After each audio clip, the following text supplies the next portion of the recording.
오늘 말씀 제목은 내가 믿는 것이 무엇이냐, 내가 믿는 것이 무엇이냐라는 제목으로 하나님 말씀을 좀 나누겠습니다. 오늘 본 말씀은 BC 701년경에 아스루 왕 사네립이 예루살렘을 침략했던 그런 이야기를 배경으로 다루고 있습니다. 오늘 본문에 나오는 히스기야 왕, 히스기야 왕은 원래 통치 초반에는 아스루의 정책을 그대로 이어받아서 잘 했었는데 통치 중반부터는 이 아스루의 정책에 이제 벗어날 수 있는 그런 기회를 엿보게 됩니다. 그리고 주전 705년에 이 아스루 왕 사르곤 2세가 죽게 되는데요. 그때 이제 그의 아들 이 사네립이 왕위를 이제 올라가게 됩니다. 그리고 그 시기에 이제 아스루 제국의 지배 아래에 있던 민족들이 이렇게 봉기를 꾀하게 되는데요. 이 바벨론이라든지 이 엘람이라고 하는 그런 나라들이 이제 반역을 꾀했습니다. 그러자 전에는 아주 매우 신중했던 히스기야도 함께 이렇게 반기를 들고 그 운동에 참여하게 됩니다. 그리고 그 사실에 분노한 사네립이 이 반역을 꾀한 민족들을 다 정복을 하고 이제 유다까지 침공해 와서 예루살렘을 포위하게 됩니다. 유다의 모든 이런 견고한 성들을 다 취했다고 말씀하고 있는데, 그리고 이제 마지막으로 히스기야를 이렇게 쇠장에 갇힌 새처럼 가둬두고 고립시켜 버렸습니다. 그 내용이 이제 오늘 1, 2절에 나오는데요. 1절과 2절을 제가 읽어보겠습니다. 히스기야 왕 14년에 아스루 왕 사네립이 올라와서 유다의 모든 견고한 성을 취하니라. 아스루 왕이 라기스에서부터 랍사게를 예루살렘으로 보내되 대군을 거느리고 히스기야 왕에게로 가게 하며 그가 윗모스도 겨 세탁자의 밭 큰 길에 서매라고 말씀하고 있습니다. 히스기야 왕 14년, 히스기야 왕이 25살에 왕이 됐기 때문에 14년 후니까 약 39세쯤 되는 때에 엄청난 일이 벌어진 거예요. 이 당시 최강대국이었던 아스루 왕 사네립이 쳐들어와서 유다의 46개 되는 이 견고한 성들을 다 점령하고 예루살렘을 포위했습니다. 이것은 당시 이 아스루의 군대가 얼마나 용맹하고 막강했는지를 볼 수가 있게 하는 그런 장면입니다. 또 유다와 협상할 이 아스루의 대표로는 랍사게를 파견했는데 이 랍사게는 사람 이름은 아니고 당시 궁중에서 왕을 모신 어떤 이런 고위 관리들을 지칭한다고 할 수가 있습니다. 여러분, 이런 사실들을 통해서 우리가 또 한 가지 알 수 있는 것은 이런 히스기야 같은 이런 믿음의 사람들에게도 이런 엄청난 시련이 따를 수 있다는 것을 또 알 수가 있습니다. 히스기야가 왕위에 올라서 정말 하나님을 떠나지 않고 하나님을 사랑하면서 아주 뿌리 깊은 이스라엘의 그 우상 숭배를 척결했던 사람이었죠. 나라 곳곳에 있는 여러 산당들을 제거하고 또 이렇게 성전 중심의 예배를 드리게 하고 성전 개혁을 했죠. 유월절도 회복을 시켰는데, 그래서 모든 예배가 이렇게 살아나게 했던 그런 히스기야 왕입니다. 이것은 역대 왕들도 이뤄내지 못했던 일들임에도 불구하고 히스기야가 그런 일을 한 것인데요. 그래서 열왕기하 18장 5절 말씀을 보면은 히스기야에 대해 성경을 이렇게 평가를 하고 있습니다. 히스기야가 이스라엘 하나님 여호와를 의지하였는데 그의 전후 유다 여러 왕 중에 그러한 자가 없었다. 이렇게 오직 하나님만 충성스럽게 바라봤던 히스기야에게도 이런 엄청난 위기가 닥쳤습니다. 정말 인간적으로 생각하면은 내가 그동안 어떻게 하나님의 일을 해왔는데 나한테 이런 일이 있을 수가 있는가라고 생각할 수도 있습니다. 또 신앙이 성숙치 못한 사람이었다면 당장에 이렇게 시험에 들 수도 있었겠죠. 그러나 여러분, 이때 중요한 것은 정말 하나님에게 이렇게 섭섭한 감정을 가지면 안 된다는 거죠. 왜냐하면 믿음의 사람에게 오는 이 시련이 하나님의 더 큰 영광을 보여주기 위한 도구일 뿐이기 때문에 그렇습니다. 야고보서 1장 2, 3절은 이렇게 말씀합니다. 여러 가지 시험을 당하거든 온전히 기쁘게 여기라. 이는 너희 믿음의 시련이 인내를 만들어낸다고 이렇게 말씀하고 있습니다. 여기 인내는 아주 불굴의 신앙을 말하죠. 정 같은 신앙을 말합니다. 그래서 이 고난과 시련이 믿음의 사람들을 그렇게 불굴의 신앙인으로 만들어낸다는 겁니다. 랍사게가 예루살렘 성 근처까지 와서 이 오만한 자세로 서가지고 큰 소리로 왕을 불러냈는데요. 그래서 히스기야 왕은 안 나오고 히스기야 왕이 엘리야김을 필두로 한 이 유다의 협상단 3명을 내보냅니다. 그 내용이 3절에 나오고, 그리고 4절부터 이제 마지막 22절까지는 이 랍사게의 연설이 나와요. 연설이 나오고 이제 유다 사설들의 이제 반응이 나오는데요. 이 랍사게가 아주 언변에 아주 능한 사람이었기 때문에 사네립은 그를 앞세워서 말로써 유다 백성을 회유시키려고 했었습니다. 먼저 4절부터 10절까지 이 랍사게의 첫 번째 연설이 나오는데요. 그 중심 주제는 너희 믿음은 구원을 가져다 주지 못한다는 겁니다. 너희가 믿는 것은 너희들을 구원하지 못한다. 이게 중심 주제입니다. 4절과 5절 제가 읽어보겠습니다. 랍사게가 그들에게 이르되 이제 히스기야에게 말하라. 대왕 아수르 왕이 이같이 말씀하시기를 내가 믿는 바 그 믿는 것이 무엇이냐. 5절 내가 말하노니 내가 좋게 싸울 계략과 욕망이 있노라 함은 입술에 붙은 말뿐이니라. 내가 이제 누구를 믿고 나를 반역하느냐. 랍사게가 지금 하는 말이 뭡니까? 히스기야가 지금 네가 지금 신뢰하고 있는 게 뭐냐? 네가 지금 믿고 있는 게 뭐냐? 근데 그것이 다 허상이라는 거예요. 그러면서 너희가 지금 누구를 믿고 이렇게 반역하고 까부는 거냐? 이렇게 물어보고 있는 겁니다. 그래서 너희를 도울 자는 아무도 없다. 이렇게 말하고 있습니다. 또 5절에도 보니까 전쟁은 입으로 말장난으로 하는 게 아니다. 말장난은 자기들이 하면서 이렇게 말장난으로 하는 게 아니다. 이렇게 얘기를 했다는 거예요. 그러면서 이 전쟁은 오직 계략과 용맹이 있어야 승리할 수 있다. 이렇게 말하고 있습니다. 또 6절에 보니까 애굽을 의지하는 것도 아무 희망 없는 일이다. 이렇게 또 랍사게가 얘기합니다. 6절 보라 내가 애굽을 믿는도다. 그것은 상한 갈대 지팡이와 같은 것이라. 사람이 그것을 의지하면 손에 찔리리니. 여러분 당시 이 애굽의 세력이 정말 상한 이 갈대 지팡이와 같이 아주 국력이 쇠약해져 있었는데요. 그리고 이제 아수르는 신흥 강대국이었죠. 그래서 이제 엘드게라는 지역에서 이 애굽이 아수르에게 크게 대패하는 일도 있었습니다. 그런 사실들을 랍사게가 알고 얘기를 하는 겁니다. 또 히스기야의 종교 정책도 비판했습니다. 7절에는 이렇게 혹시 내가 이르기를 우리는 우리 하나님 여호와를 신뢰하노라 하리라마는 그는 그의 산당과 제단을 히스기야가 제하여 버리고 유다와 예루살렘에게 명령하기를 너희는 이 제단 앞에서만 예배하라 하던 그 신이 아니냐 하셨느니라. 좀 말이 어려운데요. 히스기야가 산당과 제단들을 다 허물었지 않습니까? 그렇게 허물고 예루살렘 성전에서만 예배하라고 했는데 그것이 여호와의 뜻에 반하는 그런 정책이었다는 거예요. 한마디로 이렇게 정죄를 한 것이죠. 잘못된 것이라고. 그러나 이것은 말도 안 되는 소리입니다.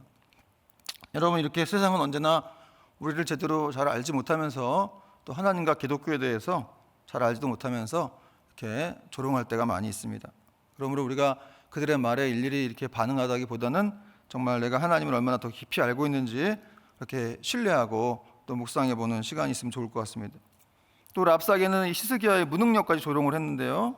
만약에 말 탈 수 있는 사람들 너희들이 있으면 내가 2,000마리라도 말을 너에게 주겠다. 그렇게 말합니다. 8절 그러므로 이제 청하노니 내 주 아수르의 왕과 내게 하라. 내가 내게 말 2,000匹를 주어도 너는 그 탈자를 능히 내지 못하리라.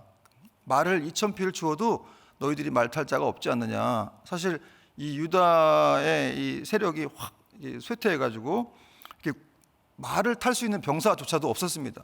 그러니까 너무 참담한 처지였는데요.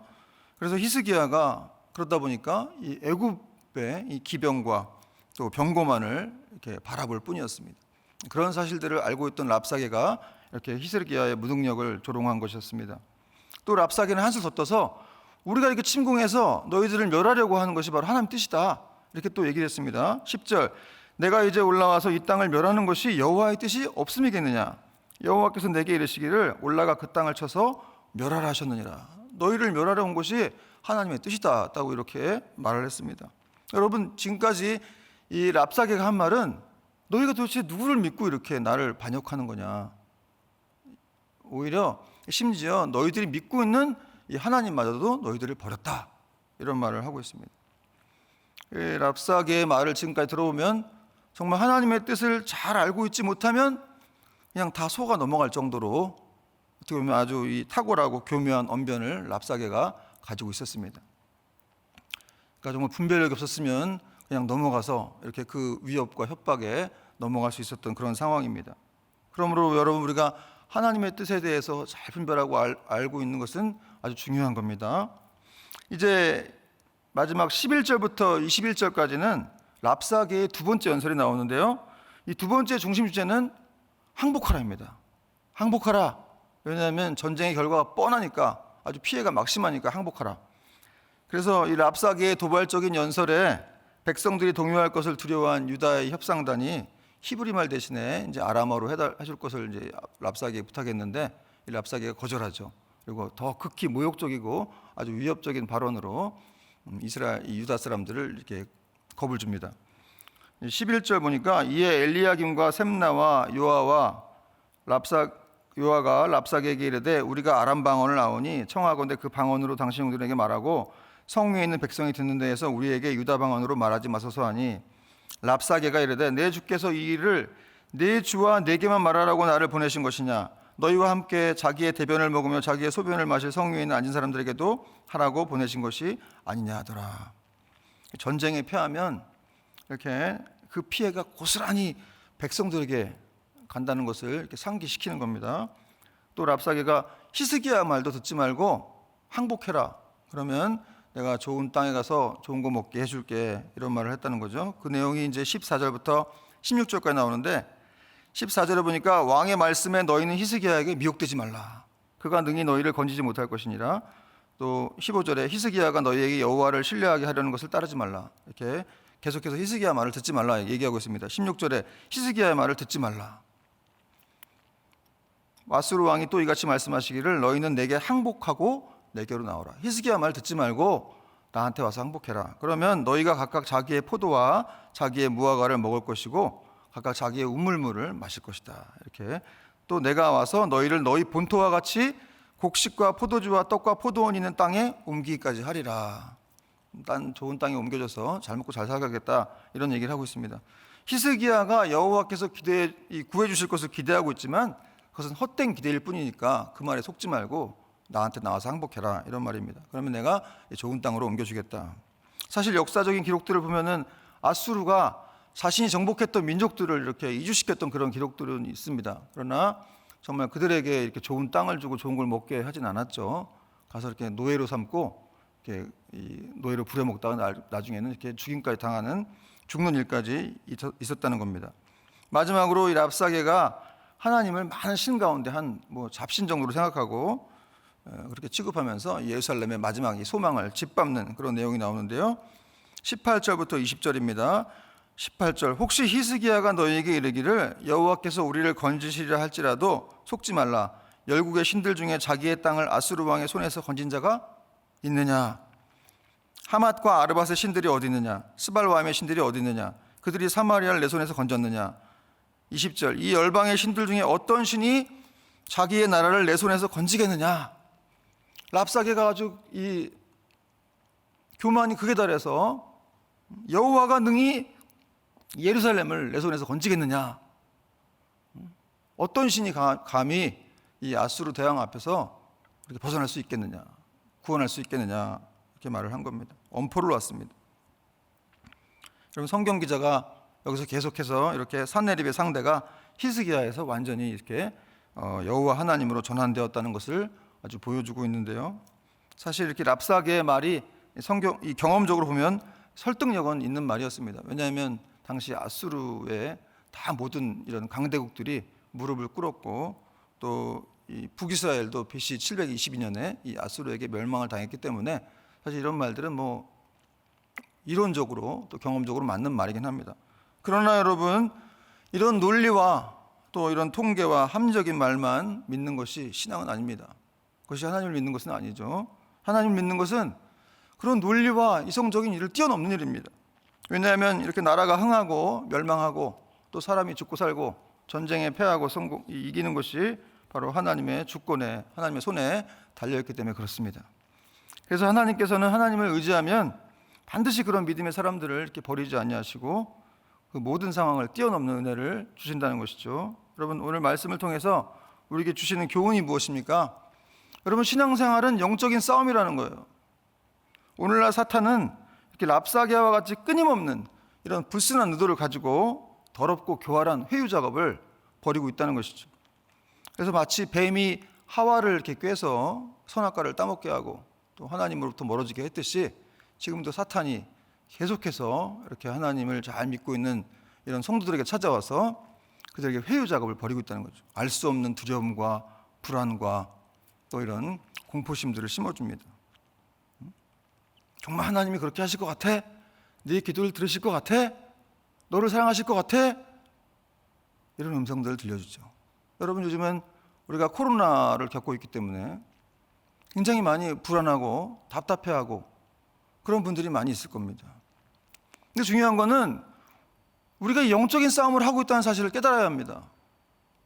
무조건 두려워할 것만이 아니라 이 영적인 싸움들을 하고 있다는 사실을 깨닫고 이 코로나 기간을 통해서도 이 코로나는 영원할 거다, 끝나지 않을 거다 이렇게 말하는 사람도 있죠. 다시 이전으로 돌아갈 수 없다 그렇게 말하는 사람도 있습니다. 이제는 다 끝나고 소망이 없다. 근데 여러분, 물론 그럴 수도 있겠죠. 이 코로나 상황이 계속될 수 있을 겁니다. 그런데 그거는 하나님이 하신 말씀이 아니지 않습니까? 그 하나님은 그렇게 말했습니까? 이 코로나 영원할 거야. 너희에게는 소망이 없어. 한번 당해봐라. 한번 죽어봐. 이렇게 하시는 게 하나님 뜻이겠어요? 성경에 어디 그런 뜻이 있습니까? 그렇게 고생하게 하셔도 그것은 본심이 아니다. 그 가운데 긍휼을 베푸시는 하나님이시다. 너희를 향한 나의 생각은 재앙이 아니라 평안이요 희망이다. 이런 것이 하나님의 메시지라는 것이죠. 또한 사탄은 세상에 큰 힘을 보여주면서 나는 해도 안 되는구나 라는 것들을 이렇게 그런 생각을 갖게 하고 우리 스스로를 이렇게 초라하게 비참하게 여기게 한다는 것이죠. 그리고 하나님이 세운 지도자와 이 백성들 사이를 이간질시키고 그리고 세상을 택하면 아주 잘 살게 해주겠다는 그런 이 거짓 유혹들을 하고 있다는 겁니다.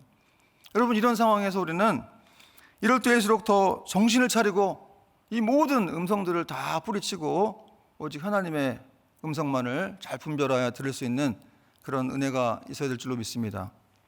여러분, 하나님은 참되시고 살아계시고 스스로 존재하시는 분이시죠. 지금도 그분은 살아계셔서 말씀하세요. 지금도 말씀하십니다. 성경을 통해서 또 설교를 통해서 큐티를 통해서 기도할 때도 말씀하시고 이 자연 만물을 통해서도 말씀하시고 우리가 얼마든지 하나님의 음성을 들으려고만 하면 들을 수 있습니다. 그러나 내가 너무 공포에 빠져 있고 두려움에 빠져 있으면 하나님의 음성이 들리지 않는다는 거예요. 여러분, 우리는 성경 내용을 알고 있지만 결과가 어떻게 됩니까? 내일 살펴본 내용인데 내일 어떤 내용이 나오냐면 히스기야가 선지자 이사야에게 사랑을 보내어서 자신들도 기도하고 또 이사야에게 기도 부탁을 합니다. 그리고 하나님의 기적의 역사가 일어나는데요. 이사야서 37장 4절에 보니까 이런 부탁을 했어요. 당신의 하나님 여호와께서 랍사게의 말을 들으셨을 것이라. 그가 그의 성전 아수르 왕의 보냄을 받고 살아계신 하나님을 회방하였은즉 당신의 하나님 여호와께서 혹시 그 말로 말미암아 견책하실까 하노라, 이 꾸짖으실까 하노라. 그런즉 바라건대 당신은 이 남아있는 자를 위하여 기도하라 하시도이다 하니라. 히스기야가 이사야 선지자에게 이제 기도 부탁을 한 거죠. 그리고 히스기야는 아주 놀라운 응답을 받게 되는데요. 이사야가 이런 말을 했어요. 6절. 이사야가 그들에게 이르되 너희는 너희 주에게 이렇게 말하라.